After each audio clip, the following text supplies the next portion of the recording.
తన రెక్కలు ముక్కలుగా చేసుకొని చేతిలో నాగలి పట్టుకొని మండుటెండలో సైతం నేలను దున్నుతుంటాడు. ఎందుకండి ఇంత ఎండలో నేలను దున్నుతున్నారు అంటే, పిల్లలు ఉన్నారండి. పిల్లల ఆకలి తీర్చాలండి. వాళ్ళ కడుపు నింపాలి అనంటే నేను కష్టపడాలి. అంటే పిల్లల మీద ప్రేమ ఉంది గనక, పిల్లల మీద ప్రేమను చూపించటానికి తండ్రి కష్టపడుతున్నాడు. ఓ తల్లి ఉదయం నుంచి లేసి తెల్లవార్లు పిల్లల గురువు ఏమేమి సిద్ధం చేయాలో వాటన్నిటిని తెచ్చిపెట్టుకుంటుంది. చక్కగా మంచి రుచికరమైన ఆహార పదార్థాలను వండి పెడుతుంది. వాళ్ళు భోజనం చేస్తుంటే వాళ్ళ దగ్గర కూర్చొని ప్రేమగా ఎదురు చూస్తుంటుంది, నా కుమారుడి కడుపు నిండాలి అని. ఓ తల్లి అయినా ఓ తండ్రి అయినా కష్టపడుతున్నారంటేనే దాని అర్థము మనమంటే వాళ్ళకు ఇష్టము గనక, మనమంటే వాళ్ళకు ప్రేమ ఉంది గనక, మనల్ని ప్రేమిస్తున్నారు గనక మన కొరకు ప్రాణం పెట్టడానికి సిద్ధపడతారు. భూమి మీద ఉన్న తల్లిదండ్రుల్లో ప్రాణం పెట్టేంత మనసు లేకపోవచ్చేమో, కానీ మన పరలోకమందున్న దేవుడు మనల్ని కనాలి అనుకున్నప్పుడు ఇదిగో ఈ మొత్తం విశ్వాన్ని చేయటానికి కష్టపడ్డాడు, చేశాడు. అసలు మనిషి అంటే ఇంత ప్రేమ ఉంది కదా, ఈ మనుషులు ఎలా బ్రతకాలని కోరుకున్నాడు? ఈ జన్మ అనేది మనకిచ్చాడు కదా, ఓ పక్షిలా మనకివ్వకుండా, ఓ జంతువులా మనకివ్వకుండా, ఓ పురుగులా మనకి జన్మనివ్వకుండా, ఓ పక్షి పుట్టి చచ్చిపోయినట్టుగా నువ్వు పుట్టి చావాలని కాకుండా, ఓ జంతువు పుట్టి చచ్చిపోయినట్టుగా నీ జన్మ ఉండకూడదని ఈ జననము మరణము అనేటువంటిది మనిషికి ఇచ్చి, ఈ జనన మరణాల మధ్యకున్నటువంటి కాలము చూసావా, దాన్ని జీవితకాలం అంటాం. 10 ఏండ్లు, ఓ 20 ఏండ్లు, ఓ 30, ఓ 40, ఒక 50, ఒక 60, ఎవరికి ఎంతుందో మనకు తెలియదు. దేవుడు ఆయనకి ఇష్టమైనట్టుగా నీకు ఇదిగో ఒక 20 ఏళ్ళని కొందరికి ఇచ్చి ఉంటాడు, కొందరికి 30 ఏళ్ళని ఇచ్చి ఉంటాడు, కొందరికి 40 ఏళ్ళని ఇచ్చి ఉంటాడు. మీలో ఎవరైనా 60 ఏళ్ళుగా ఇంకా బ్రతికున్నారంటే, మీ వయసు 60 ఏళ్ళు అంటే మీకు 60 ఏళ్ళ ఆయుష్ కాలం ఇచ్చాడని అర్థం. 60 ఏళ్ళు ఎందుకు ఇచ్చాడో తెలుసా? ఆయన నువ్వు తెలుసుకోవాలని, ఆయన మనస్సును నీవు ఎరగాలని. ఈ జీవితం అన్నది నీకు ఊరికే ఇవ్వబడలేదు. పక్షుల కంటే జంతువుల కంటే నిన్ను గొప్పవాడిగా ఎందుకు చేశాడో తెలుసా? యోబు గ్రంథము 35వ అధ్యాయము 11వ వచనంలో చెప్పబడిన మాట. యోబు గ్రంథము 35వ అధ్యాయము 11వ వచనంలో చెప్పాడు చూడండి, భూజంతువుల కంటే మనకు ఎక్కువ బుద్ధి నేర్పుచు, ఆకాశ పక్షుల కంటే మనకు ఎక్కువ జ్ఞానము కలగజేయుచు, నన్ను సృజించిన దేవుడు. ఎంత మంచి మాట చూడండి. ఎవరట?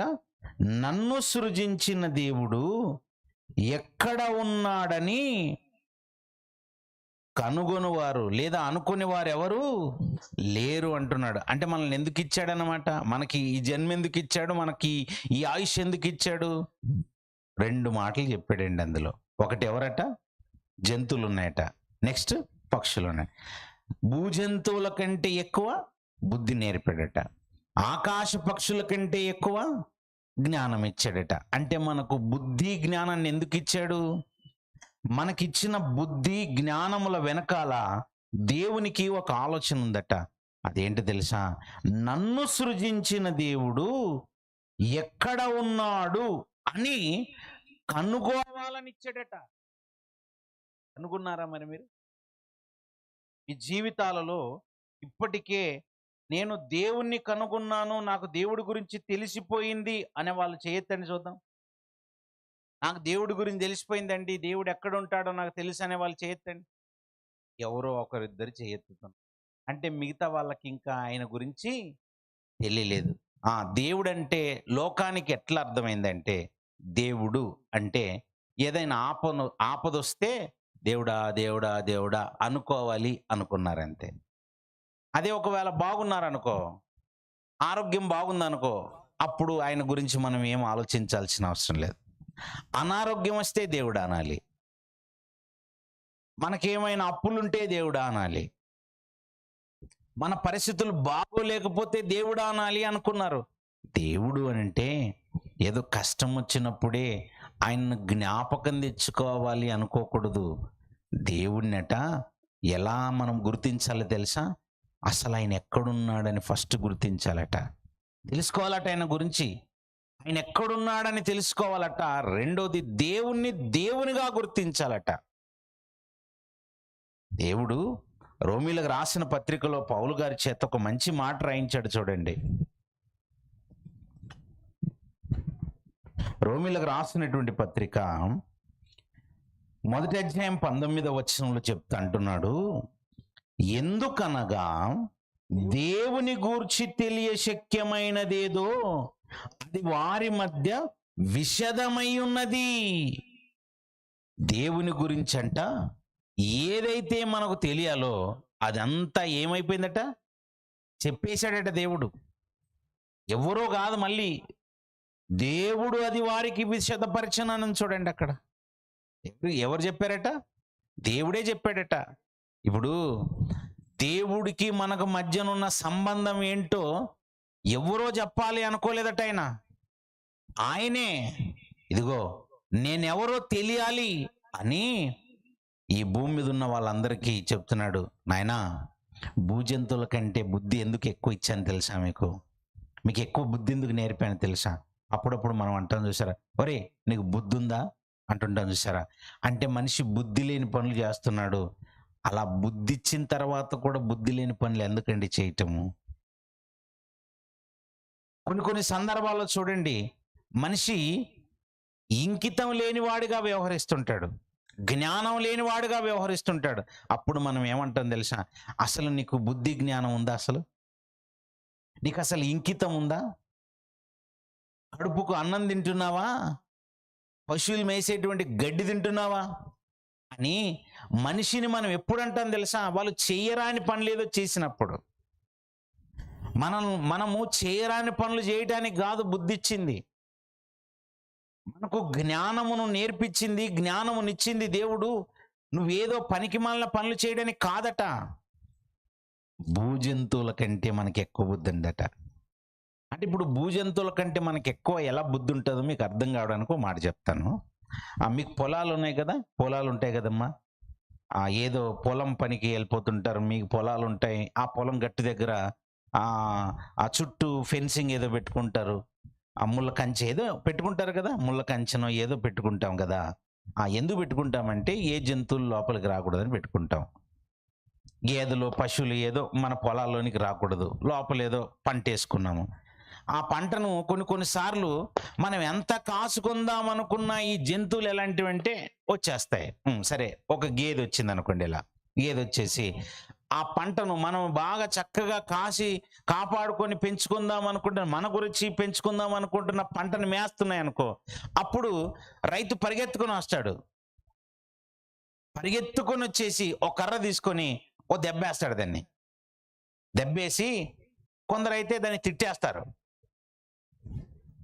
కసురుకుంటారు, చీదరించుకుంటారు. అలా చీదరించుకుంటున్నప్పుడు మెల్లిగా ఇలా తల కిందికేసి వెళ్తుందండి. అది ఇలా మెల్లిగా ఇలా తల కిందికేసి మళ్ళీ జీవితం మళ్ళీ ఎప్పుడు ఇక్కడ రాకూడదు. అది వెళ్తున్నప్పుడు ఎలా వెళ్తుందంటే తప్పు అయిపోయింది, ఇక మళ్ళీ ఎప్పుడు ఇక్కడికి రాకూడదు అన్నట్టు వెళ్తుందండి. దానికి ఉన్న బుద్ధి ఎలాంటిదంటే,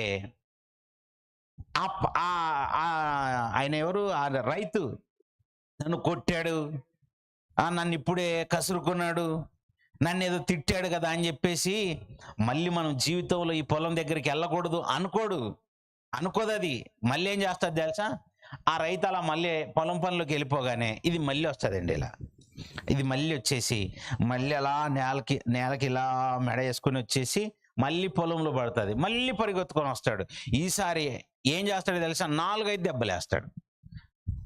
4-5 దెబ్బలేసి పంపించేస్తాడండి. దాన్ని వెళ్ళిపోతుంది. అది వెళ్ళిపోతున్నప్పుడు శరీరం ఉంటుంది కదా, శరీరం ఇట్లా వణికించుకుంటూ తప్పు అయిపోయింది, నాకు మళ్ళీ ఇక్కడికి రాకూడదు అన్నట్టు వెళ్తుంటుంది.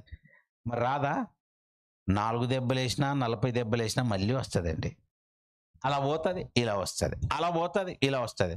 అదే మన ఇంటికి ఎవరైనా వచ్చారనుకోండి, మనుషులని మెడలు బట్టి బయటికి అలా గెంటేసి, దరిద్రుడా నా జీవితంలో నీ మొహం చూపి వెళ్ళిపో, రాకూడదు అని ప్లేట్లో భోజనం తింటున్న వాడిని లేపి బయటికి పంపించామనుకో, వాడు ఎప్పుడైనా వస్తాడు ఇంక మన ఇంటికి?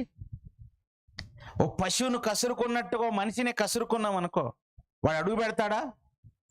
వాడు ఎప్పుడు అడుగు పెట్టడండి. ఇంకా ఎందుకు అడుగు పెట్టాడంటే వీడు మనిషి. ఈ మనిషికి ఏముందంటే బుద్ధి. వీడు పశువుల కంటే ఎక్కువ బుద్ధి కలిగి ఉన్నాడు. అందుకే మనం ఇంకా అసలు జీవితంలో అక్కడ అడుగు పెట్టకూడదు అనుకుంటుంటారు. మనల్ని ఎవరైనా ఇంటికి రావద్దని అన్నారనుకోండి, మొహం మీద చెప్పేశారనుకోండి, ఆ ఇంట్లో అడుగు పెట్టని నేను అంటుంటాం. ఎందుకంటే నీకు బుద్ధి ఉంది గనక. పశువుకి బుద్ధి లేదు గనక పదే పదే పదే వస్తుంది. దేవుడు మనకు బుద్ధి నేర్పింది, జ్ఞానమునిచ్చింది, బుద్ధిమంతుడుగా బ్రతకడానికి, జ్ఞానవంతుడుగా బ్రతకటానికి. నువ్వు ఒక బుద్ధిమంతుడవైతే, ఒక జ్ఞానవంతుడవైతే అసలు దేవుడు ఎక్కడున్నాడు అని తెలుసుకునే పని చేస్తావట. కానీ దేవుడు అంటున్నాడు, అలా తెలుసుకునేవారు ఎవ్వరూ లేరు. అలాగని నా గురించి నేను చెప్పాల్సిందేమైనా దాచుంచానా? నేనేమి దాచుంచలేదు. నా గురించి ఏదైతే ఈ భూమి మీద ఉన్న మనుషులకు చెప్పాలనుకున్నానో అదంతా నేను చెప్పేశాను అంటున్నాడు. దేవుని గూర్చి తెలియ శక్యమైనదేదో అది వారి మధ్య విషదమై ఉన్నది. అంతా చెప్పాను, డీటెయిల్గా చెప్పాను. ఇంకా నేను ఏం దాచుకున్నానయ్యా? నా గురించి నేనేం దాచుకోలేదు. ఒకవేళ ఇప్పుడు మీకు అనిపించింది, సరే ఇప్పటి వరకు మనకు తెలియదు అనుకుందాం. ఈ రోజు వరకు మీకు తెలియదు. దేవుణ్ణి ఎలా వెతకాలో మీకు అర్థం కాలేదు. దేవుణ్ణి ఎలా తెలుసుకోవాలో మీకు అర్థం కాలేదా? అయితే నేను ఇప్పుడు చెప్తాను. మీకు ఒకవేళ ఆలోచన వచ్చిందా, ఆయన ఎక్కడుంటాడండి? ఇప్పుడు ఆ దేవుడు ఎక్కడుంటాడు అంటే, ఆయన చెప్పాడట, దేవుని గురించి తెలియ శక్యమైనదేదో అది వారి మధ్య విషదమైంది. నేను చెప్పాను ఆయన ఆల్రెడీ. ప్రభువా మీరు ఎక్కడుంటారు అని ఇప్పుడు దేవుడిని అడిగితే డైరెక్ట్గా ఆయన మనకు చెప్పడు. బైబిల్లో ఆల్రెడీ రాయించి పెట్టాడు. నేను ఎక్కడుంటానో నా గురించి రాయబడిన పుస్తకం ఒకటి ఉంది భూమి మీద, దాన్ని చదవండి. ఇప్పుడు మీకు గాంధీ గారి గురించి తెలియాలనుకోండి, ఎవరో చెప్తున్నారు ఆయన స్వతంత్ర సమర యోధుడు, భారతదేశానికి స్వాతంత్ర్యాన్ని తెచ్చిపెట్టిన వాడు, అలాంటి వాడు ఇలాంటి వాడు అని ఏదో గొప్పగా చెప్తున్నారు. చెప్తే అసలు ఎవరండి నా గాంధీ గారు అని అంటే, అయ్యో తెలీదా నీకు? మనకు స్వాతంత్ర్యం తెచ్చాడు తెలుసా, ఉప్పు సత్యాగ్రహం చేశాడు తెలుసా, ఇవన్నీ చెప్తున్నారు. అప్పుడు నీకు డౌట్ వచ్చింది, అయినా ఈయన గురించి ఎక్కడుంటుంది? బాబు మాట్లాడొద్దు నాన్న. ఈ గాంధీ గారి గురించి ఎక్కడుంది అంటే, ఒక ఆయన వచ్చి, ఇదిగో గాంధీ గారి గురించి రాసిన పుస్తకం అండి, గాంధీ జీవిత చరిత్ర అనుంది. ఆ గాంధీ జీవిత చరిత్రలో ఆయన ఎక్కడ పుట్టాడు, ఎక్కడ చదువుకున్నాడు, ఎక్కడ పెరిగాడు, ఏమేం చేశాడు అన్నీ ఉంటాయి. మరి దేవుని గురించి తెలియాలంటే ఏం చేయాలి? దేవుని గురించి తెలియాలంటే చాలా సులువు. ఇదిగో దేవుని గ్రంథము, దేవుని మనసైన మహాజ్ఞాన గ్రంథము ఈ బైబిల్ని నువ్వు చదువుతుంటే దేవుని గురించి నీకేమేమైతే దేవుడు చెప్పాలనుకున్నాడు అవన్నీ రాసి పెట్టాడు అందులో. ఆయన పిల్లల చేత రాయించి భద్రంగా పెట్టి, ఇదిగో ఈ కాలంలో వచ్చిన నీ చేతికి అందించాడు. అందుకే మీ అందరి చేతుల్లో బైబిల్ ఉన్నాయి చూసారా? అందుకే దాన్ని చదివితే మీకు అర్థమైపోతుంది. పోనీ మీకు చదవడానికి రావట్లేదా? పోనీ కనీసం ఎవరైతే చదువుతారో వాళ్ళ దగ్గరైనా కూర్చొని, అమ్మ ఒకసారి చదువుమా నేను వింటాను అని వాళ్ళతో కనీసం చదివించుకోండి. మీ కొడుకు, మీరు కన్న కుమారుడు ఏదో దేశంలో ఉన్నాడు, ఏదో దేశంగాని దేశానికి వెళ్ళిపోయాడు. దేశంగాని దేశానికి వెళ్ళిపోయిన నీ కొడుకు మా అమ్మ ఎలా ఉందో అని ఓ ఉత్తరం రాశాడు అనుకో. ఉత్తరం రాయగానే మీ పేరు మీదనో మీ ఆయన పేరు మీదనో వచ్చింది ఉత్తరం. ఏమ్మా ఈ పలానా పేరు ఎవరిదేనంటే, అయ్యా మాదేనయ్యా మాదే.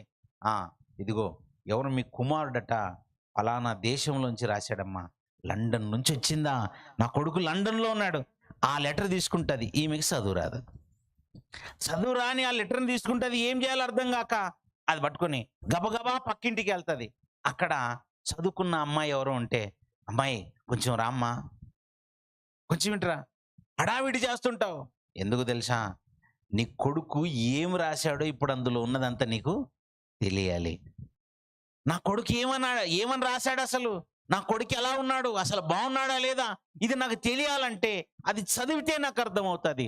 నాకేమో చదువు రాదు.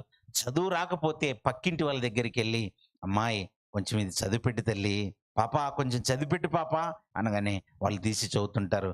ప్రియాతి ప్రియమైన అమ్మకు, ప్రియాతి ప్రియమైన నాన్నకు అని ఆ మాటలు చదువుతుంటే, అమ్మో నా కొడుకు మాట్లాడుతున్నాడు, నా కొడుకు మాట్లాడుతున్నాడు అన్నట్టుగా శ్రద్ధగా వింటుంటాం. ఆ మధ్యలో గనక ఆ అమ్మాయి సరిగా చదవట్లేదు అనుకో, నువ్వు తిక్కమొహం దానవు, నీకు సరిగా చదవడానికి రావట్లేదు, ఇదివు. ఇంకోరి దగ్గరికి వెళ్తావు, ఇదిగో వాళ్ళ దగ్గరికి వెళ్ళి, అమ్మా ఇదిగో కొంచెం నువ్వన్న చదివిపెట్టు, బాబు కొంచెం నువ్వన్న చదివిపెట్టు. ఎవరు బాగా చదివితే వాళ్ళ దగ్గరికి వెళ్ళిపోయి చదివిపించుకుంటావు కదా. నా కొడుకు రాశాడు అన్న మాటల్ని తెలుసుకోవడానికి నీలో ఆరాటం, ఆశ ఉంది. అందుకే ఎలాగైనా చదివించుకోవాలనుకున్నావు. పక్కింటి వారి దగ్గరికి వెళ్ళావు, ఎదురింటి వాళ్ళ దగ్గరికి వెళ్ళావు, చదివి ఎవరికి వస్తే వాళ్ళ దగ్గరికి వెళ్ళావు. నీ కొడుకు అయితే నీకు అంత ప్రేమ ఉంది కనుక నీ కొడుకు మాటలు వినాలనుకున్నావు. కానీ మీ నాన్న మాటలు ఎప్పుడైనా వినాలనిపించిందా? ఆ నాన్న ఎవరో తెలుసా? నిన్న చెప్పాను, మనందరి ఆత్మలకు తండ్రి ఒక్కడే.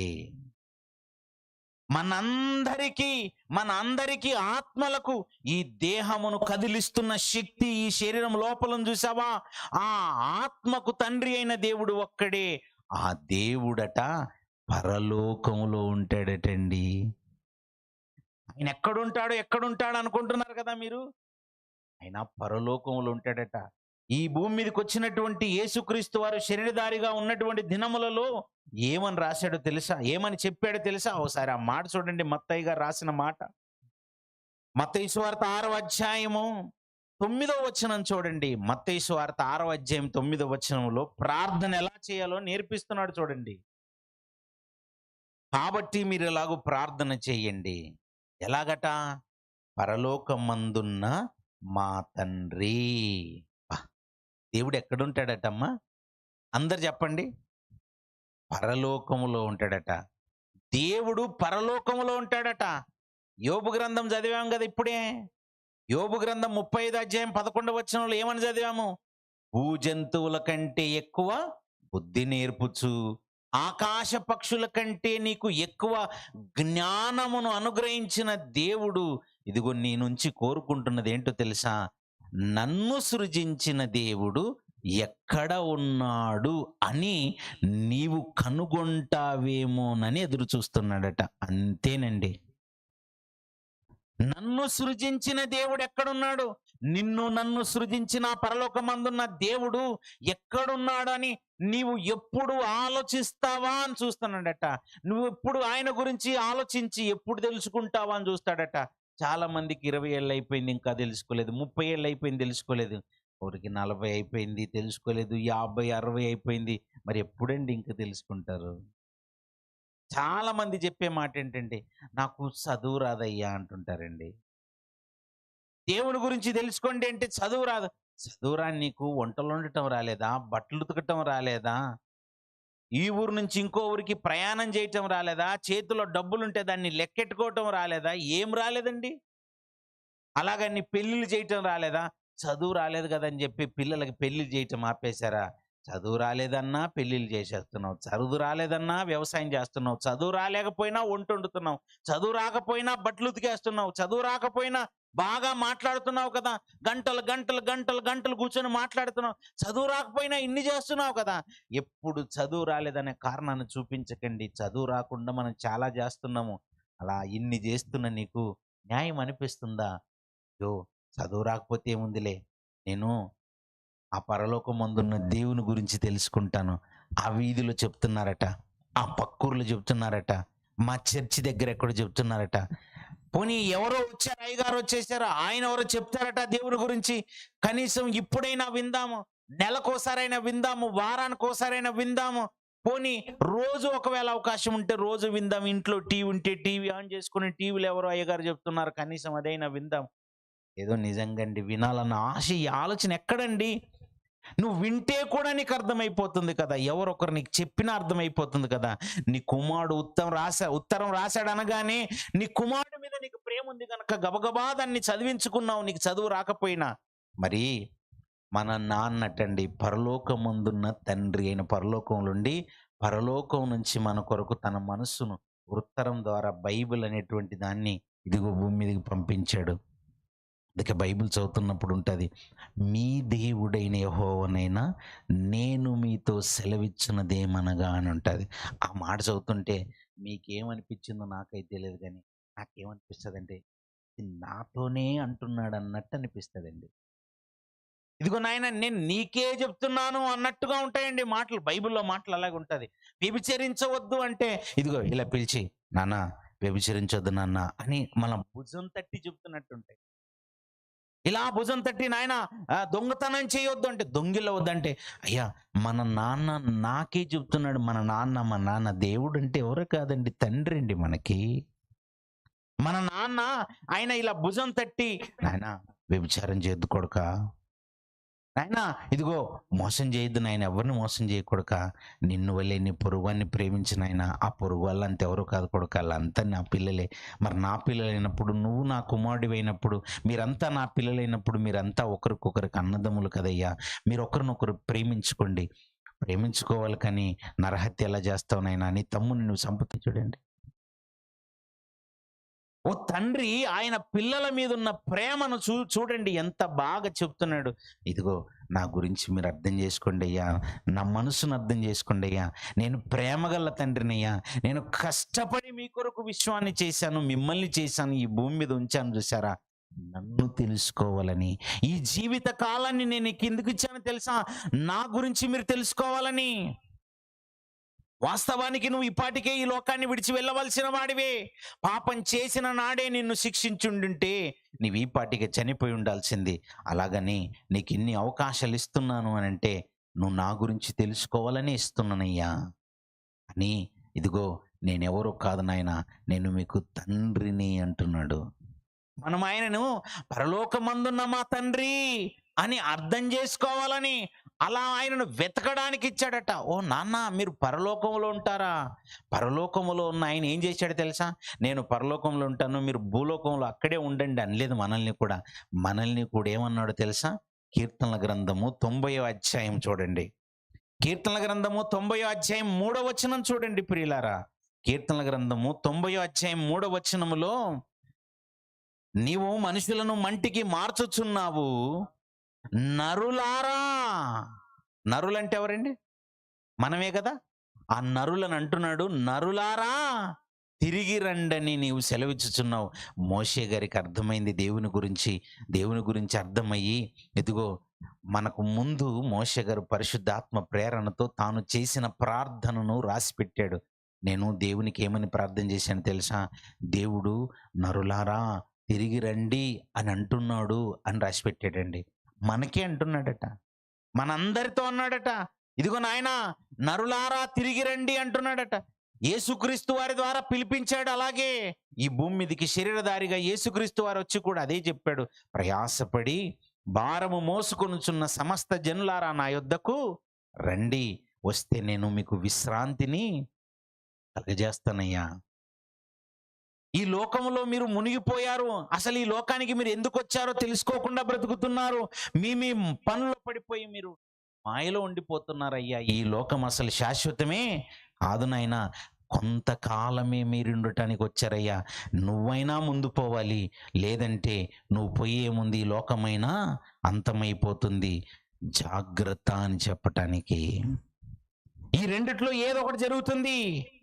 మీకు చెప్తున్నాను, మీరు ఈ మాటలు మొట్టమొదటిసారి వింటున్నారేమో, కానీ ఈ మాటలే చివరి మాటలైతే మీరు గనుక ఒకవేళ మీ జీవితాన్ని సర్దుకోకపోతే చాలా అన్యాయం అయిపోతారు. అందుకే వెంటనే జాగ్రత్తగా సర్దుకోనండి. రేపేమి సంభవించునో మనకు తెలియదు. మన జీవితం ఎలాంటిదో తెలుసా, ఇంతలో కనబడి అంతలో మాయమైపోయే ఆవిరి వంటిది. అమ్మ అలా వండుతూ ఉంటదండి, అన్నం వండుతుంటది. అన్నం వండుతున్నప్పుడు అన్నం ఉడికిందా లేదా అని చూడడానికి ఇలా మూత తీస్తుంది అంతే. మూత తీసి చూడగానే ఆ మూత తీయగానే పొగలాగా ఇలా ఆవిరొస్తుంది. ఆవిరొచ్చి మన చుట్టూ ఒక 2-3 గంటలు తిరగదు, ఓ 2-3 రోజులు తిరగదు. ఇలా వచ్చిన ఆవిరి ఇలా చూస్తుండగానే అలా మొత్తం మీద గాలిలో కలిసిపోతుంది. మన జీవితం కూడా అలాంటిదేనండి. జాగ్రత్త పడండి. ఇప్పటి వరకు మీ జీవితంలో చాలా సమయం వృధా చేసుకున్నారు. మీకు తెలియకుండానే చాలా సమయం వృధా అయిపోయిందేమో. మీరు ఈ భూమి మీదకి వచ్చింది వ్యవసాయాలు చేయడానికి కాదు.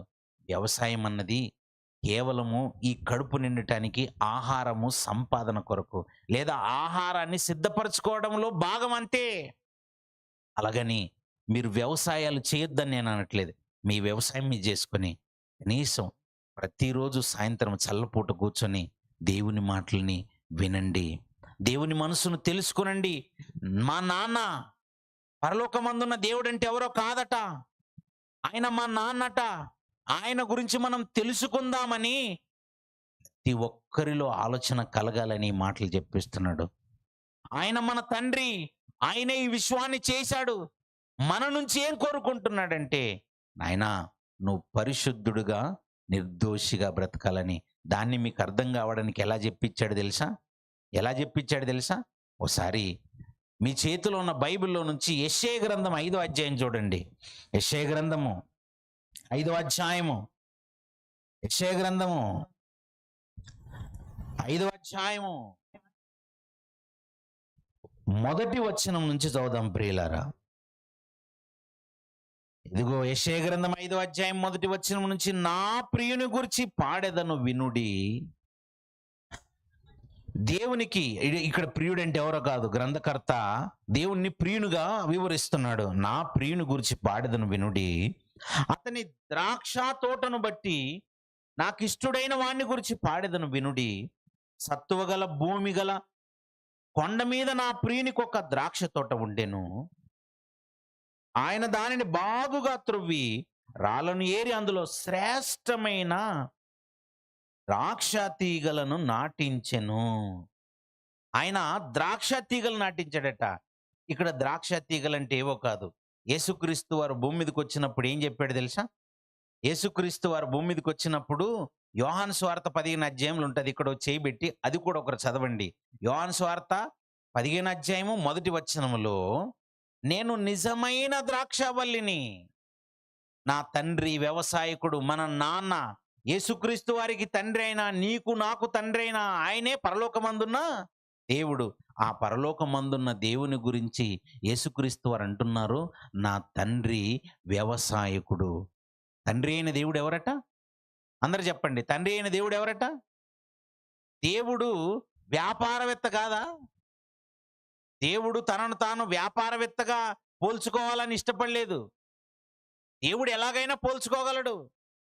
దేవుడు తనను తాను సర్వశక్తిమంతుడు, మహోన్నతుడు, సర్వోన్నతుడు, మహాగణుడు ఏదైనా చెప్పుకోగలడు. అవన్నీ ఆయనకున్నాయి.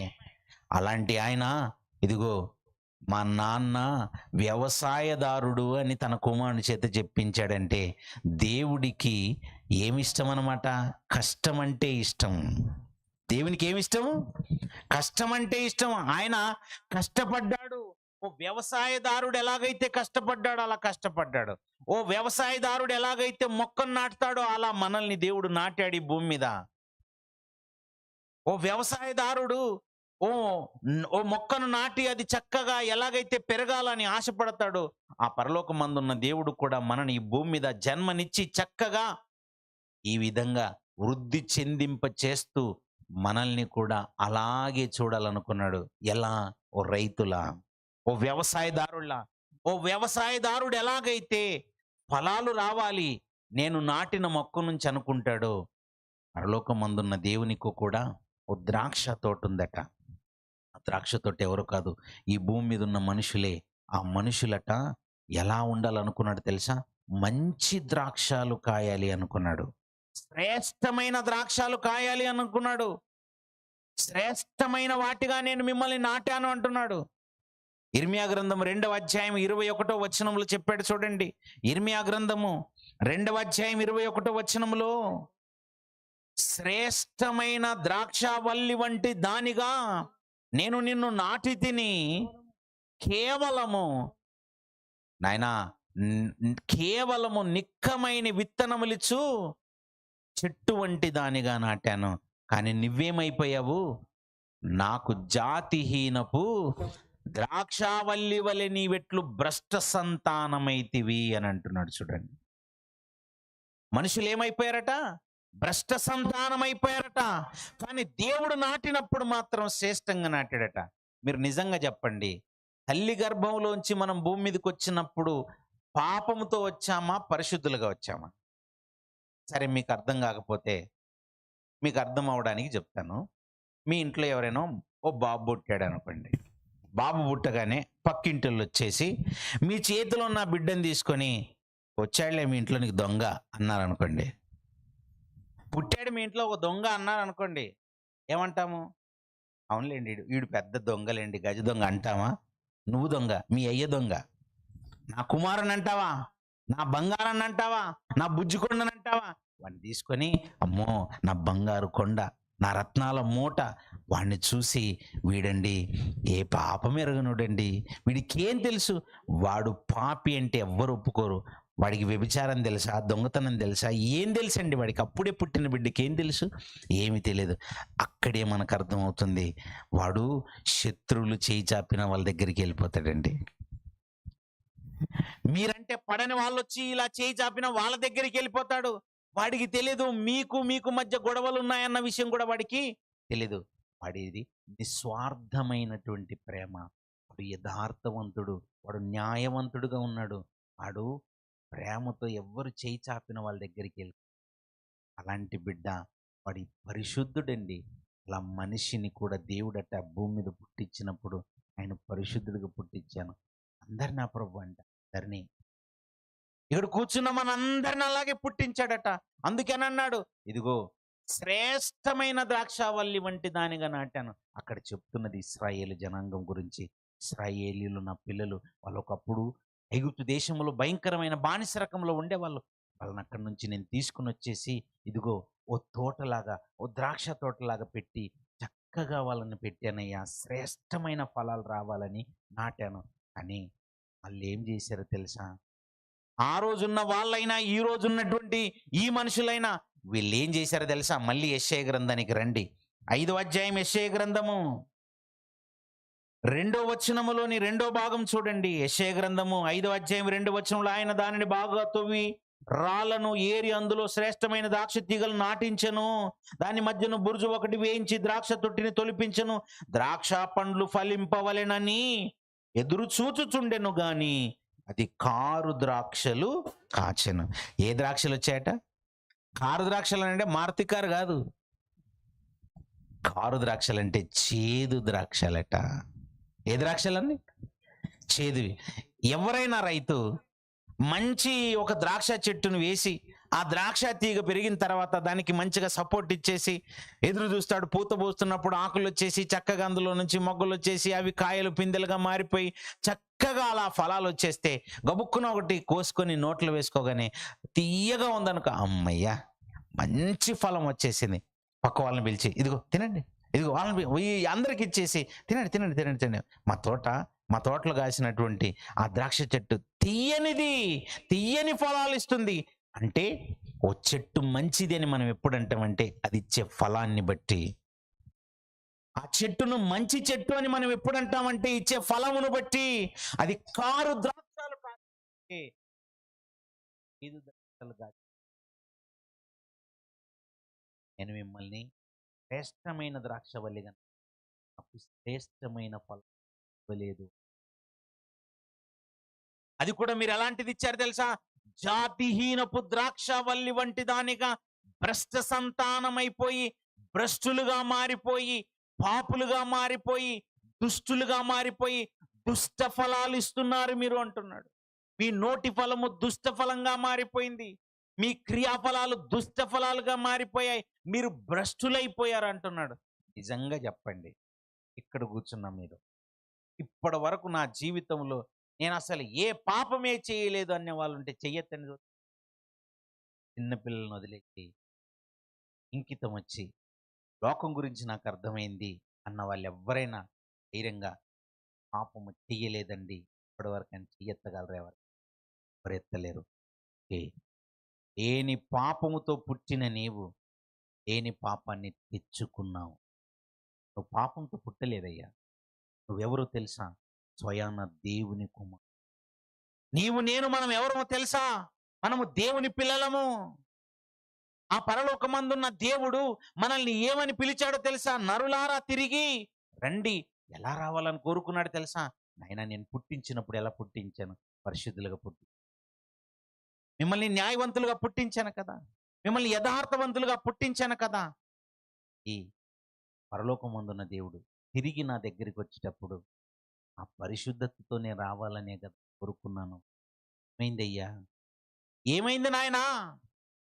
మీకు ఇచ్చిన పరిశుద్ధత ఏమైంది అని అంటే ఏం చెప్తాము? ఒకవేళ చెప్పాల్సి వస్తే ఏం చెప్తారో తెలుసా? అలా దించుకొని, తప్పు చేశాను ప్రభువా, పాపం చేశాను ప్రభువా, నేను పాపిగా మారాను ప్రభువా. పాపే కాదట మనిషి, పాపమును ఇష్టపడేవాడుగా మారిపోయాడట. అందుకే దేవుడు ఆయన పిల్లల గురించి చెప్పుకుంటూ ఎంత బాధపడ్డాడో తెలుసా? యెషయా గ్రంథము 1వ అధ్యాయము 2వ వచనం చూడండి. యెషయా గ్రంథము 1వ అధ్యాయం 2వ వచనంలో దేవుడు మాట్లాడుతున్నాడట అక్కడ. ఏమని మాట్లాడుతున్నాడు? ఆకాశమా ఆలకించుము, భూమి చెవియొగ్గుము. నిన్న చెప్పాను మీకు, దేవుడు మనుషుల్ని ఏం చేశాడట? పెంచాడు, పెద్ద చేశాడు. నేను పిల్లల్ని పెంచి వారిని గొప్పవారినిగా చేసి తిని, కానీ వాళ్ళు ఏమైపోయారు తెలుసా? వాళ్ళు నా మీద తిరగబడ్డారు. వాళ్ళ గురించి అందుకే కింద చెప్పుకుంటూ, ఆ తిరగబడ్డ వాళ్ళు ఎవరో తెలుసా? పాపిష్టి జనము అంటాడు చూడండి. ఎన్న వచనం అది? 2వ వచనమా? 4వ వచనము. పాపము ఇష్టపడే జనమునే పాపిష్టి జనము అని అంటారు. పాపిష్టి జనం అంటే అర్థం ఏంటండి? పాపమును ఇష్టపడే జనమా? ఏంటి? పట్టు చీరలు ఇష్టపడ్డారంటే అర్థం ఉంది, బంగారం ఇష్టపడ్డారంటే అర్థం ఉంది, ఇంట్లో మంచి మాంసం కూర వండుకున్నావు, నాకు ఇష్టం అండి అని తింటున్నావు అంటే అర్థం ఉంది కదా. ఏంటి? నాకు తీపి అంటే ఇష్టం అండి అంటే, సరే పర్వాలేదు, తీపి అంటే ఇష్టమే అనుకోవచ్చు. నాకు పులుపు అంటే ఇష్టం అండి, నాకు కారం అంటే ఇష్టం, ఏదో ఒకటి ఇష్టమా, సరే పర్వాలేదు అనుకోవచ్చు. కానీ పాపముని ఇష్టపడుతున్నావు ఏంటయ్యా? పాపాన్ని ఇష్టపడే జనాంగంగా మారిపోయారేంటి? ఇది కేవలము ఒక జనాంగం గురించి అనుకోకండి. ఒకవేళ ఆ రోజు చెప్పింది ఇశ్రాయేలీయుల గురించి అనుకుంటే, ఈరోజు భూమి మీదున్న సకల జనాంగముల గురించి చెప్పాల్సి వస్తే దేవుడు ఇదే మాట చెప్పాలి. ఏమని? మీరంతా పాపిష్టి జనాంగం అయిపోయారయ్యా. అంటే దేవుణ్ణి ఇష్టపడే జనాంగం లేదా? మీరు నిజంగా చెప్పండి. ఇలాగే సభలు రోజు 365 రోజులు పెడితే మీరు వస్తారా? వీళ్ళకి ఏం పని పాట లేనట్టున్నది. వీళ్ళకి ఏం పని పాట లేక వచ్చినట్టున్నారు. రోజు అంటే ఎవరు వస్తారండి? రోజు వినాలంటే ఎలా వింటారండి? అదే ఒకవేళ రోజు తినమన్నారనుకో ఎవరైనా, "అబ్బా! రోజు ఎందుకు తినమంటారండి" అంటారా? మెత్తగా లాగిస్తారు అది మాత్రం. రోజు 3 పూటలు కాదు, 4, 5 పూటలు ఏమన్నా ఏస్తారు. ఈ కడుపు ఎలాంటిదంటే, నువ్వెంత ఏస్తున్నా లోపల నూరి పెడతా ఉంటది మంచిగా. అది నూరు పెట్టిన కొలది వేస్తూనే ఉంటారు, నూరు పెట్టిన కొలది వేస్తూనే ఉంటారు. లోపల భస్మం అయిపోతూనే ఉంటది. ఏమో గ్రైండర్ ఉన్నట్టుంది కదా. మనం వేసిన కొలది 4 ఇడ్లీ అయితే 4, 40 ఇడ్లీ అయితే 40 వేస్తున్న కొద్ది ఖాళీ అవుతుంటది. ఆ విషయంలో మాత్రం ఎంత తెల్లన్నం పెట్టమంటే అంత తెల్లన్నం పెడతారు. ఎన్ని మేకలు పోయాయి ఇప్పటిదాకా, ఎన్ని కోళ్ళు పోయాయి ఇప్పటిదాకా లోపలికి. ఎన్ని నీళ్ళు తాగి ఉంటారండి? రోజుకేమన్నా ఇన్ని నీళ్ళు తాగుతామా మనం? అలా గొంతు తెరిచామంటే గాడ గాడ గాడ గాడ వేసేస్తుంటారు కొందరైతే. ఓ మగ్గు జగ్గు మొత్తం లోపలికి వెళ్ళిపోతుంది. ఇంకా ఇవ్వంటుంటారు. వేసేసావు. ఎన్ని చెరువుల నీళ్ళు తాగి ఉంటాం కదా ఇప్పటిదాకా.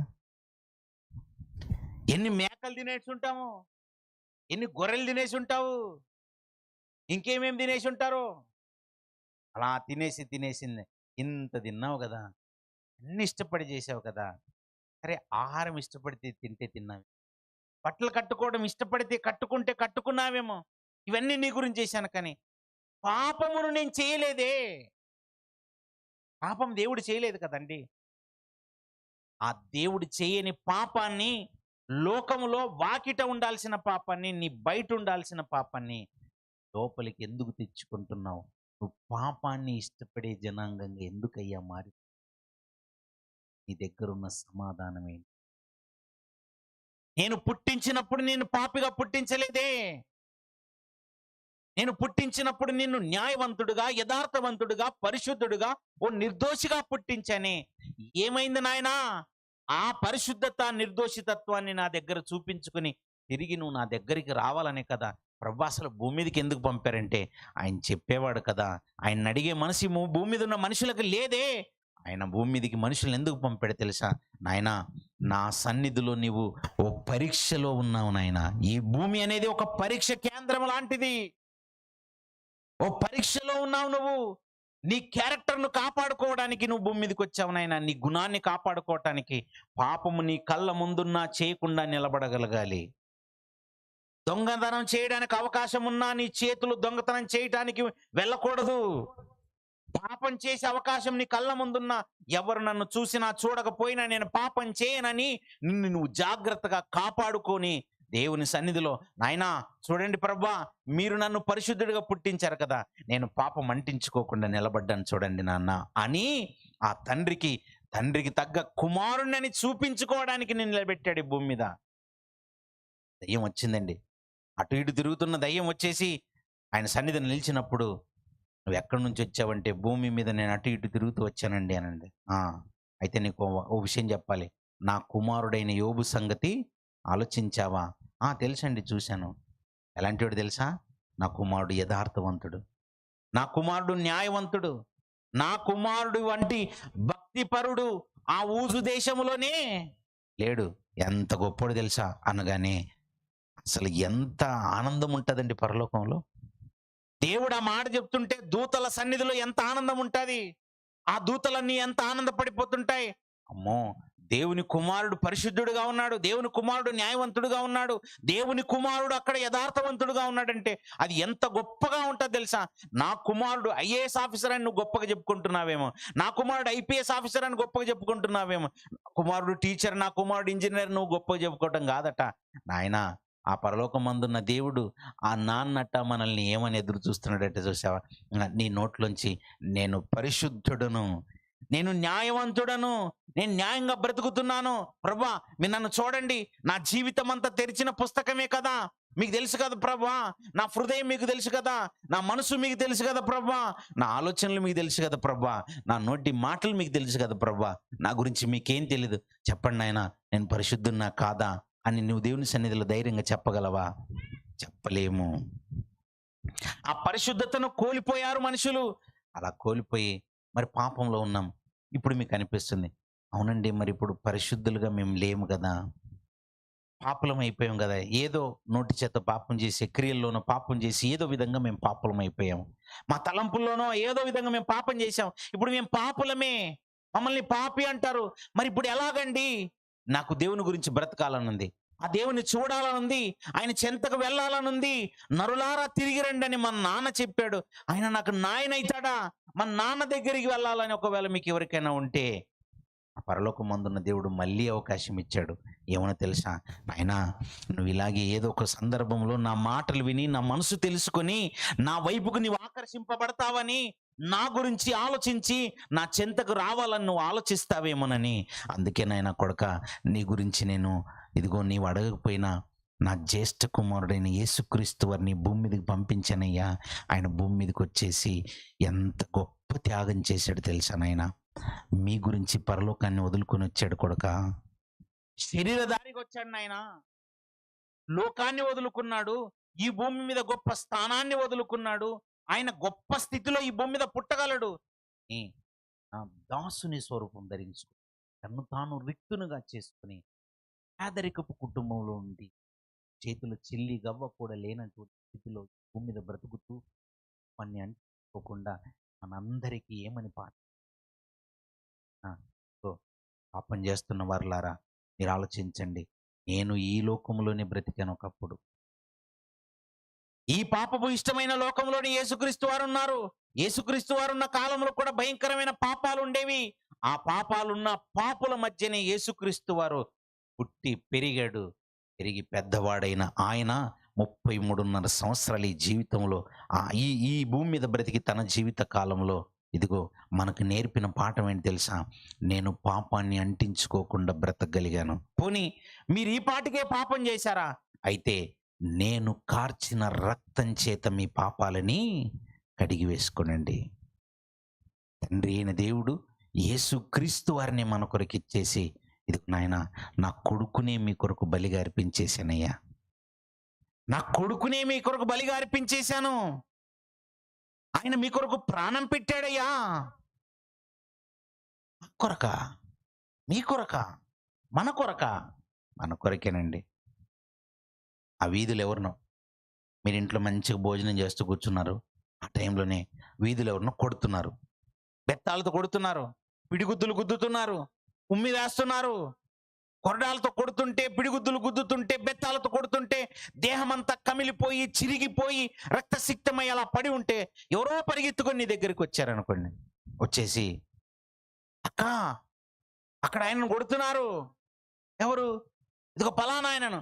ఎందుకు కొడుతున్నారంటే, నీ గురించే కొడుతున్నారు అనగానే అసలు నీకు ముద్ద దిగుతుందా? ఆ ప్లేట్లో ఉన్న భోజనాన్ని అలా విసిరేసి పరిగెత్తుకుని వెళ్తావు. నా గురించి ఎందుకు కొడుతున్నారని అడుగుతావా, అడగవా? హాయిగా నిద్రపోతున్న ఒక వ్యక్తి దగ్గరికి వెళ్ళిపోయి, ఏమండి, నీ గురించే పలానా ఆయనను కొడుతున్నారండి, ఆ ఊర్లో మధ్యలో నడి రోడ్లో కొడుతున్నారు అనగానే ఎందుకు కొడుతున్నారని వెళ్ళిపోయి అడగవా? నిద్రమత్తులో నుంచి వెళ్ళిపోయి అడగవా? అడుగుతావు కదా.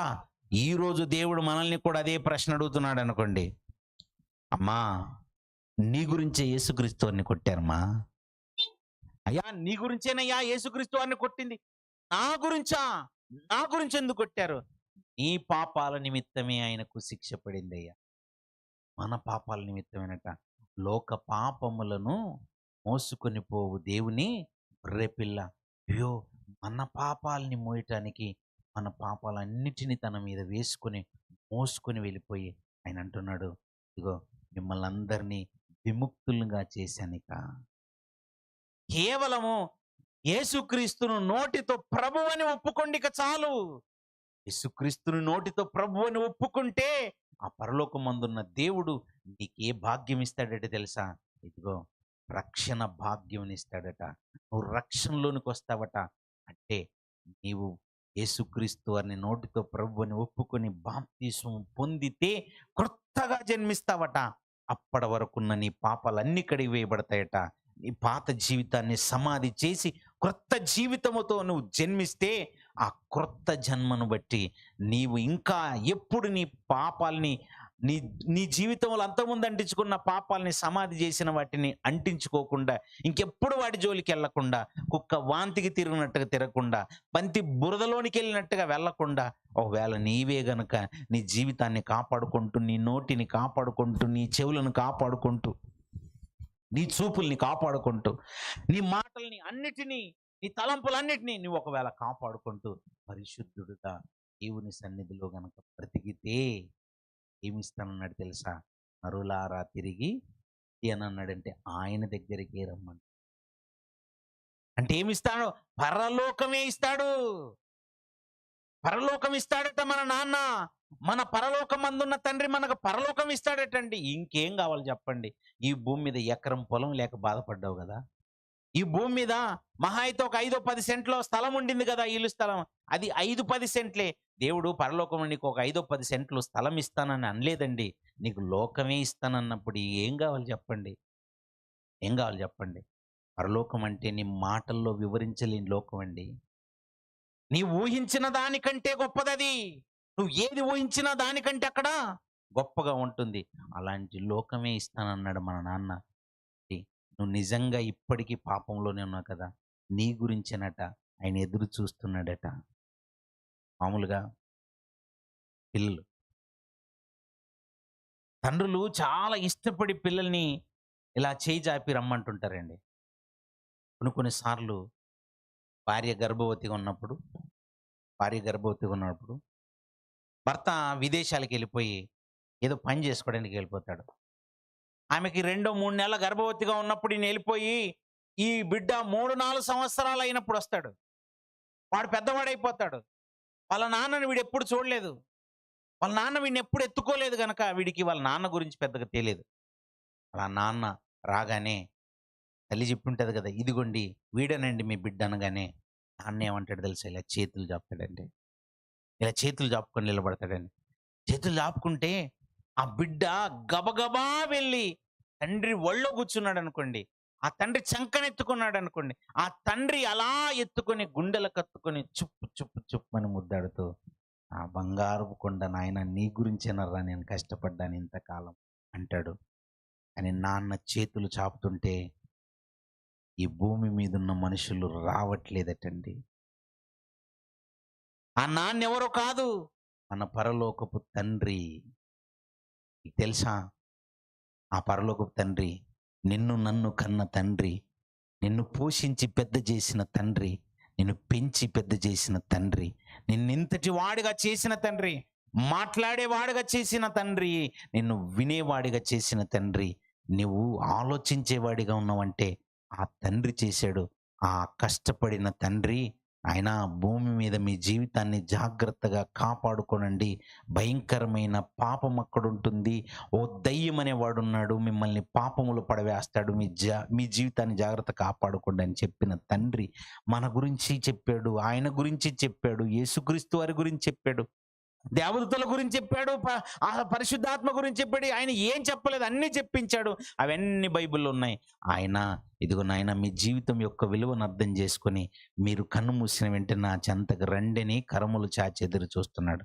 ఇదిగో ఈ భూమి మీద పాపముల చేత అపరాధముల చేత నువ్వు చచ్చిపోయావా? అలా చచ్చిన స్థితిలో ఉన్న నీ దగ్గరికి మళ్ళీ వాక్యాన్ని పంపి ఆ వాక్యం చేత నీ మనసును ఆయన ఆకర్షించేసి వినుట వలన నీకు విశ్వాసం వస్తే, విశ్వసించిన నీవు వెళ్ళి నమ్మి బాప్సం పొందితే బాప్సం పొందిన నీకు క్రొత్త జన్మ ఇవ్వాలని ఎదురు చూస్తున్న తండ్రి కరములు చాచి ఎదురు చూస్తున్నాడట. యెషయా గ్రంథము 65 అధ్యాయం 2వ వచనం చూడండి. యెషయా గ్రంథం 65 అధ్యాయం 2వ వచనంలో తమ ఆలోచనలను అనుసరించి ఏ మార్గమట? చెడు మార్గముల నడుచుకొనుచు లోబడనొల్లని ప్రజలట. ఎవరండి వాళ్ళు? లోబడనొల్లని ప్రజలంటే ఎవరు? ఇప్పుడు లోబడనొల్ల ప్రజలంటే ఆమె లోబడదు, ఈమె లోబడదు, ఆయన మంచోడు కాదు, ఈయన మంచోడు కాదు, ఆడు చెడ్డోడు అని అనుకుంటారని. ఇదిగో మీరేమనుకున్నా పర్లేదు, మీ అందరికి చెప్తున్నాను, మీరు నిజంగా చెప్పండి, నాలో ఏ చెడు లేదని మీరు చెప్పగలరా? ఏదో ఒక చెడు ఉంటుంది కదా. అందుకే ఆ చెడు గురించి చెప్తున్నది నీ గురించి, నా గురించి, మన గురించి అనట. ఓహో మనలో ఏదో చెడు ఉందట అంటున్నాడు. మీరు చెడు మార్గంలో ఉన్నారు కదా. సరే, కొందరు ఆ చెడు మార్గాన్ని వదిలేసి వచ్చారు, బాప్తిసం పొందారు, కొత్తగా జన్మించారు. మళ్ళీ ఆ చెడు మార్గంలోకి వెళ్ళకండి అని వీళ్ళకి చెప్పాడు. ఈ భూమి మీద ఇంకా చెడు మార్గం వదలని వాళ్ళు, ఆ పాపాన్ని ఇంకా వదలని వాళ్ళ గురించి చెప్తుంటున్నాడు. నాయనా రండర్రా, మీరు లోబడట్లేదేంటి నాయనా, నా మాటలు ఎందుకు వినట్లేదు? ఈరోజు వచ్చాం, వాక్యం చెప్పాము, మీ దగ్గర నుంచి డబ్బులు దండుకొని పోవడానికి కాదండి. అలాగని ఈ ప్రాంతంలో వచ్చేసి ఏదో మాకు సంబంధించిన సంఘాలను ఏదో స్థాపించేసేసి మిమ్మల్ని ముక్కలు చెక్కలు చేసేసి చీల్చేసేసి మిమ్మల్ని ఏదో దండుకోవాలని, మీ జీవితాలను పిండి చేసుకోవాలన్నది మా ఉద్దేశం కానీ కాదు ప్రియులారా. లోకంలో అలాంటి వాళ్ళు ఉండొచ్చు, అలాంటి సందర్భాలు అక్కడక్కడ ఎవరైనా చేశారేమో, అలా చేశారని చెప్పేసి అపార్థం చేసుకోకండి. ఇదిగో మిమ్మల్ని దోచుకోవడానికి కాదు ఈ మాటలు చెప్తున్నది, మిమ్మల్ని ప్రేమించి చెప్తున్నాము. ఇదిగో మీరు దేవుని కొరకు కొత్తగా జన్మించాలని చెప్తున్నాము. ఇప్పటి వరకు మీరు చేసిన పాపాలన్నీ వదిలేయండి అని చెప్తున్నాను. ఇదిగో చక్కగా మీ మనసులు మార్చేసుకొని ఆ దేవుని సన్నిధికి మీరు రావాలని ఆయన చేతులు చాపుకొని చూస్తున్నాడట. ఇలా చేతులు చాపుకొని చూస్తుంటే గబగబా నువ్వు పరిగెత్తుకొని వచ్చావనుకో, ఆ గుండెలు కత్తుకుంటాడు. మీకు తెలుసు కదా, ఓ తండ్రికి 2 కుమారులట. చిన్న కుమారుడు వచ్చేసి ఆస్తినంతా పంచిపెట్టేసి నాన్న నాకు ఇచ్చేయండి అని అంటే పంచిచ్చేసాడండి. పంచిపెట్టమానగానే పంచిస్తే వెళ్ళిపోయాడండి కుమారుడు. దూరదేశం వెళ్ళిపోయాడు, దుర్వ్యాపారాలు చేసేసాడు, ఆస్తినంతా పోగొట్టుకున్నాడు. తినడానికి తిండి లేని స్థితికి వచ్చేసాడు. తినటానికి తిండి లేని స్థితికి వచ్చినటువంటి ఆ కుమారుడికి నాన్న జ్ఞాపకం వచ్చాడు. నాన్న దగ్గర ఉన్నటువంటి ఆ స్థితి జ్ఞాపకం వచ్చింది. నాన్న దగ్గర ఎంత వైభవమైన స్థితి ఉంది నాకు, ఒకప్పుడు ఎలా ఉండింది. మా నాన్న దగ్గర అనేక మంది పని వాళ్ళు ఉండేవాళ్ళు, భోజనానికి అసలు కొదవే లేకుండా ఉండింది. ఇక్కడ నేను ఈ పందులు మేపే పొట్టుని తినే పరిస్థితి వచ్చేసింది. ఈ పందులు మేపటం ఏంటి, ఆ పందులు తినే పొట్టు తినటం ఏంటి, దాంతోనే నా కడుపు నింపుకుందాం అనుకుంటే కూడా నా కడుపు నిండట్లేదే అనుకున్నాడండి. అనుకుని మా నాన్నకు వ్యతిరేకంగా నేను తప్పు చేశాను, వెళ్ళిపోదాం, మా నాన్నే కదా, ఏమైనా అననివ్వండి అనుకున్నాడు. అనుకొని అలా వస్తున్నాడండి. కుమారుడు ఒక 4 అడుగులు వేసాడో లేదో, తండ్రి చెంతకు వస్తున్నాడో లేదో, పరిగెత్తుకుని వెళ్ళిపోయాడు. ఎత్తుకుని వెళ్ళిపోయి మెడ మీద పడి ముద్దు పెట్టుకొని, నాన్న నీ గురించే ఎదురు చూస్తున్నాను కొడక, నువ్వు ఎప్పుడు వస్తావని ఎదురు చూస్తున్నాను నాయన. ఆ తండ్రి కుమారుణ్ణి లోపలికి, నిన్ను నన్ను కూడా ఆ పరలోకమందున్న దేవుడు ఇదిగో అలాగే ఎదురు చూస్తున్నాడు. నీ గురించి, నా గురించి, మనందరి గురించి కూడా అలాగే ఎదురు చూస్తున్నాడు. కరములు చాచి ఎప్పటి నుంచి ఎదురు చూస్తున్నాడంటే, దినమెల్ల అంటే ఈ రోజంతా ఎదురు చూస్తున్నాడు. మళ్ళీ రేపు కూడా ఎదురు చూస్తున్నాడు. ఇంతకు ముందు రోజు కూడా ఎదురు చూస్తూనే ఉన్నాడు. అంటే ఎప్పుడు ఎదురు చూస్తూనే ఉన్నాడు మనుషుల గురించి. మామూలుగా ఈ భూమి మీద ఉన్న తండ్రి అనుకో, ఇలా చేతులు చాపితే కొడుకు దగ్గరికి రాలేదనుకోండి, ఓ నిమిషం ఇలా పెట్టుకుంటాడు. అయినా రాలేదనుకోండి, ఓ 2 నిమిషాలు పెట్టుకుంటాడు. అయినా వాడు రాలేదనుకోండి, ఓ 5 నిమిషాలు పెట్టుకుంటాడు. అయినా రాలేదనుకోండి, వాడు రాకపోయినా పర్వాలేదులే, తర్వాత వస్తాడేమో లేని చేతులు మడుచుకుని వెళ్ళిపోయి సోఫాలో కూర్చుంటాడు. ఈ భూమి మీద ఉన్న తండ్రి అయితే పక్కన వెళ్ళిపోయి భోజనం చేస్తాడు. మనల్ని కన్న పరలోకమందున్న దేవుడు కరములు చాచుకొని ఎదురు చూస్తూనే ఉన్నది. కునుకు లేకుండా, నిద్రపోకుండా, ఆశతో ఆయన కన్నులు మనల్నే చూస్తాడు. ఇప్పుడు ఈ ప్రసంగం అవుతుంటుంది. ప్రసంగం అవుతున్నప్పుడు కూడా ఆయన చూస్తాడండి. ఏమని చూస్తాడో తెలుసా? చింతలపల్లి గ్రామంలోని ఆ పిల్లలు ఈ రోజైనా మాకు చెంతకు వస్తారేమో, వాళ్ళ మనసును మార్చుకుంటారేమో, నా దగ్గరకు వస్తారేమో అని ఎదురు చూస్తున్నాడు. తెలుసా మీకు? ఎప్పుడైనా తెలుసా? ఆ తండ్రిని గురించి అర్థం చేసుకోనండి. ఆ తండ్రి బాధను అర్థం చేసుకోనండి.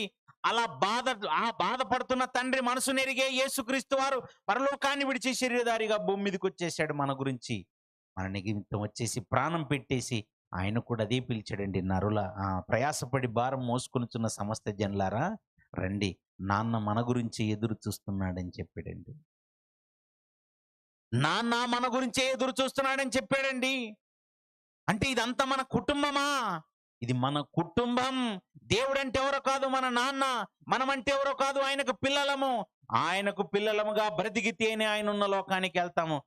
లేదు, ఇంత చేసిన తర్వాత కూడా, ఇన్ని చెప్పిన తర్వాత కూడా, ఇంత చక్కటి జీవితం ఇచ్చిన తర్వాత కూడా, మాట్లాడడానికి మాట ఇచ్చిన తర్వాత, చెవులు వినడానికి ఇచ్చిన తర్వాత, చూడడానికి కళ్ళు ఇచ్చిన తర్వాత, 500 అవయవాలు ఇచ్చిన తర్వాత, ఈ అవయవాలతో నీ ఇష్టానుసారంగా ఒకవేళ ఈ భూమి మీద ఇవి కనుక పాపాలు చేసుకుంటూ ఈ పాపంలో మునిగిపోతూ ఒకవేళ బ్రతుకుతావా? చూస్తాడు, చూస్తాడు, చూస్తాడు. నీకు ఇచ్చిన ఆయుష్ కాలంలో చూసి చూసి చూసి ఒకరోజు లబ్డబ్మంటున్న గుండెను ఆపుతాడు. ఆపిన క్షణాన్న నీ పరిస్థితి ఎలా ఉంటుందో నీకు తెలియదు. ఆపిన క్షణములో మనిషి ఈ దేహాన్ని విడిచి ఈ శరీరంలో ఉన్నటువంటి ఆత్మ బయటికి తన్నుకొని రావాలి. దేవుడు ఒక్కసారి బయటకు వచ్చినటువంటి ఆత్మని ఈ లోకంలో ఎక్కడ ఉంచకుండా పాతాళ లోకానికి పంపిస్తాడు. ఆ పాతాళ లోకానికి ఒకే క్షణములో జారిపోతాం.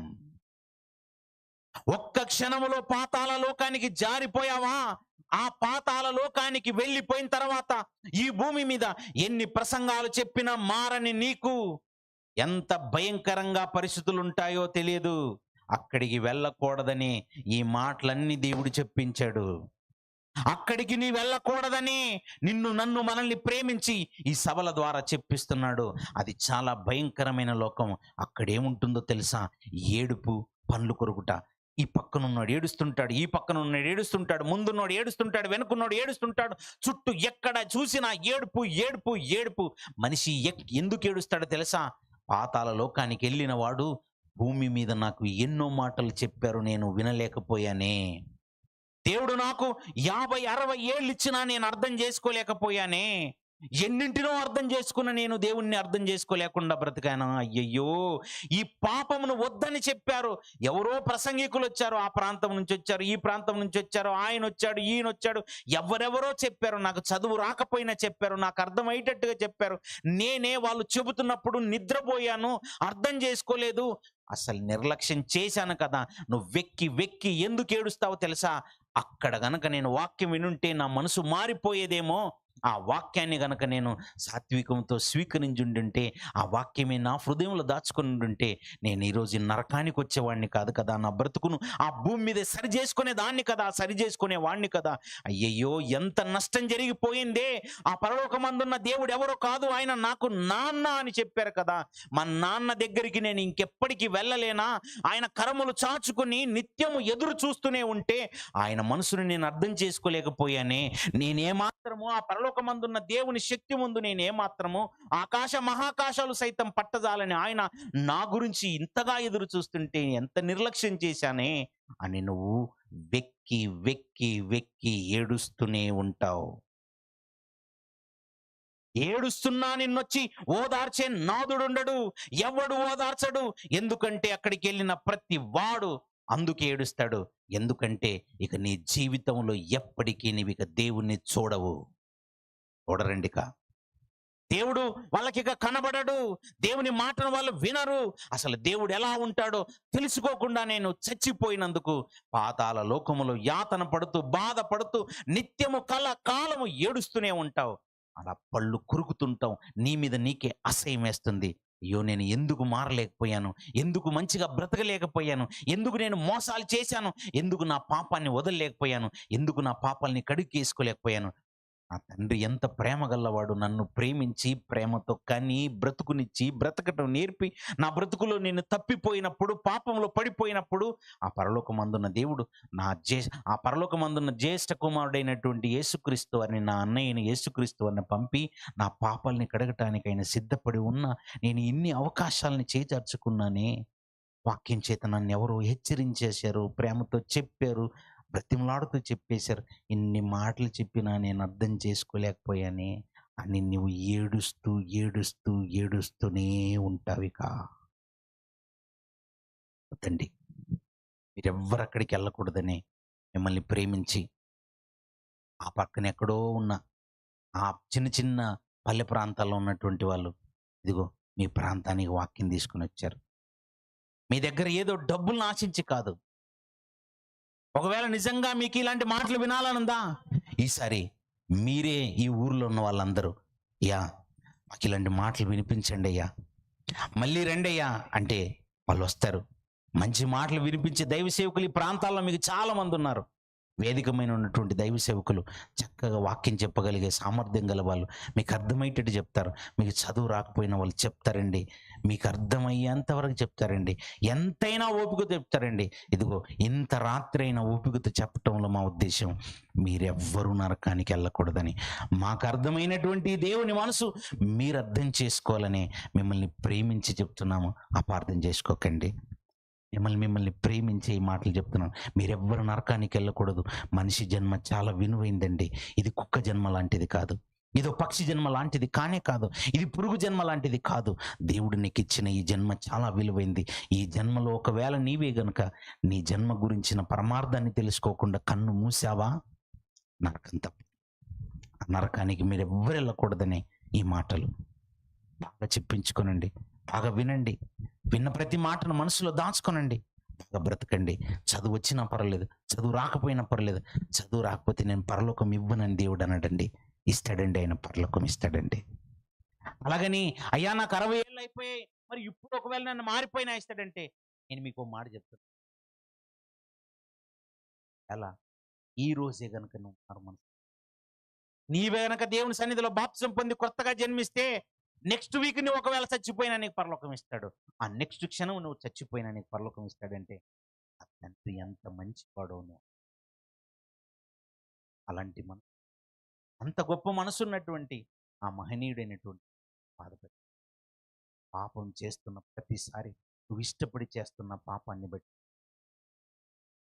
కుమిలి కుమిలి ఎందుకు ఏడుస్తాడో తెలుసా? నీలో ఉన్న ఆత్మ ఆ భాగం నరకానికి వెళ్తుంది అని అంటే పిల్లలు నరకానికి వెళ్తున్నారని కొట్టుమిట్టాడుతున్నాడు. పాపం చేసిన వాళ్ళు నరకానికి వెళ్తారు. తానే చేజేతులారా నరకానికి పంపించాల్సి వస్తుందని ఆ పరలోకమందున్న దేవుడు పాపం చే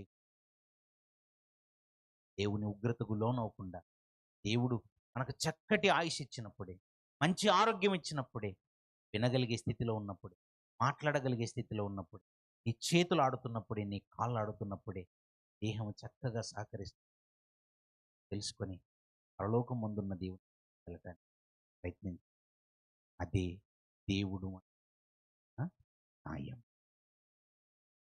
ఇది న్యాయమా అన్యాయమా? ఆయన పిల్లలు మళ్ళీ ఆయన చెంతకు రావాలనుకోవటం అన్యాయమా? మీ పిల్లలు ఉన్నారు, చదువుకుంటారని హాస్టల్లో వేసి వచ్చారు. హాస్టల్లో వేసి వచ్చిన వాడు మళ్ళీ అక్కడ చదువు అయిపోయిన వెంటనే ఇంటికి రావాలని నువ్వు కోరుకోవటం లేదా? వేళ హాస్టల్కి వెళ్ళిన కుమారుణ్ణి హాస్టల్ వాడు నటు నుంచి అటే తీసుకెళ్ళిపోతానండి, మీ ఇంటికి పంపించనండి అంటే ఏం చేస్తావు? అన్యాయం చేస్తున్నారు మీరు, నా కుమారుని నాకు ఇవ్వండి అని దీక్ష చేస్తావు. నీవైతే దీక్ష చేయాలి, నీవడిగితేనేమో న్యాయం. నీ కుమారుడు నీకు దక్కాలనుకోవటం న్యాయమైతే, భూమి మీద ఉన్న పిల్లలంతా ఆయన పిల్లలైతే పిల్లలు మళ్ళీ ఆయనకు దక్కాలనుకోవటం అది అన్యాయమా? పరలోకమందున్న దేవుని కోరిక న్యాయమైనది కాదా చెప్ప? ఏమడిగాడండి దేవుడు? బంగారం అడిగాడా? వెండి రత్నరాసులు ఏమైనా నీ నామాన నుంచి అడుగుతున్నాడా? పరలోకమందున్న దేవుడు అడుగుతున్నది శుద్ధమైన జీవితం. శుద్ధంగా బ్రతకండి నాయన, గుణవతులుగా బ్రతకండి, గుణవంతులుగా బ్రతకండి, లోకానికి రండి. ఏ కదండి ఆయన దేవుడున్న లోకానికి మాటలు ఇప్పటికీ ఒకవేళ మీరు బాప్తిసం పొందలేదా, ఎప్పుడైనా నమ్మి ఆ పరలోకమందున్న దేవుడు ఉన్నాడని అర్థం చేసుకో, తండ్రిని అర్థం చేసుకో, ఆయన తన జ్యేష్ఠ కుమారుడైన క్రీస్తుని మన కొరకు పంపాడని, పాపం మనం పెట్టాడని, ఆయన కార్చిన రక్తం చేతనే నోటితో యేసుక్రీస్తు అని ప్రభు అని ఒప్పు బాప్తిసం లోకాన్ని సాధించుకో భాగ్యాన్ని వదిలి కళ్ళు మూసుకుని ప్రార్థన చేస్తాం. దయగల దేవా, కృపగల మా తండ్రి, మళ్ళీ మీరు ఎంతగా ప్రేమిస్తున్నారో పిల్లల ముందుకు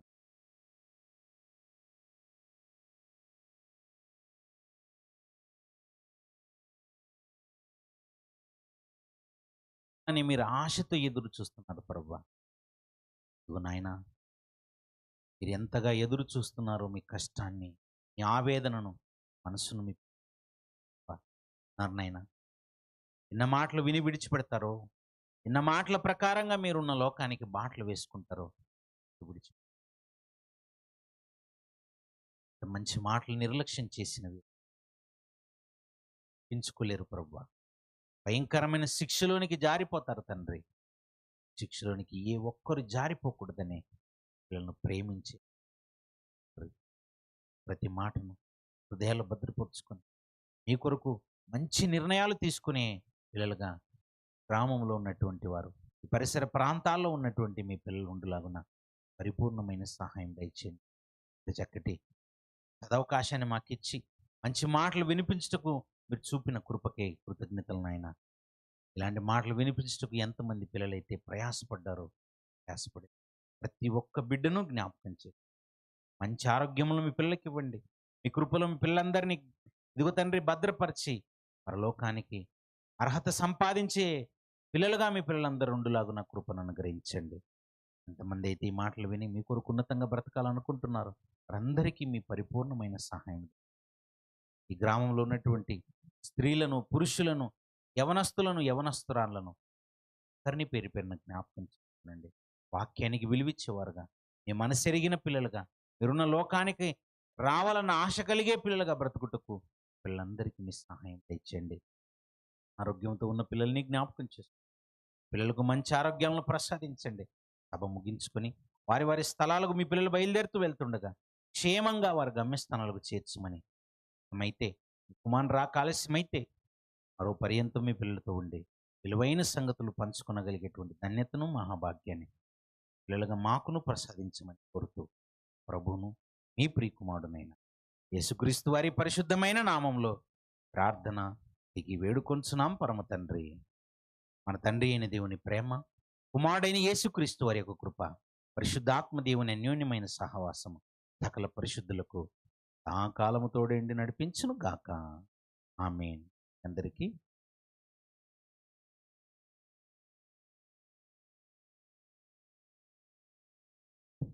సిబిటి కర్నూలు మరియు పిల్లరా మరి ఈ సమయం ముందు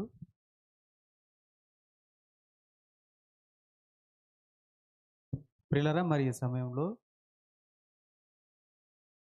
ఆనకల కంటే ముందు మరి సిబిటి కర్నూలు మరియు కడుమూరు వారి ఆధ్వర్యంలో ఏర్పాటు చేసిన